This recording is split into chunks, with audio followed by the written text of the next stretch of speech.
نحمدہ و نصلی علی رسول الکریم اما بعد فاعوذ باللہ من الشیطان الرجیم بسم اللہ الرحمن الرحیم۔ عورت شوہر کے کپڑوں کا بھی خیال رکھے۔ ان عائشہ رضی اللہ تعالی عنہ قالت کنت اغسل الجنابۃ من ثوب النبی صلی اللہ علیہ وسلم فیخرج الی الصلاۃ وان بقع الماء فی ثوبہ۔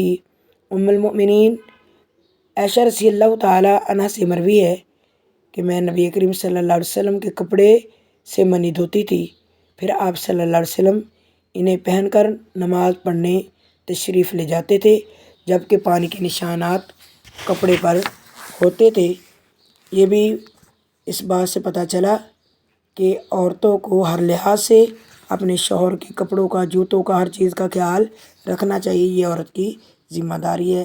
اللہ تعالیٰ ہمیں اپنی ذمہ داریاں نبھانے کی توفیق عطا فرمائے، آمین۔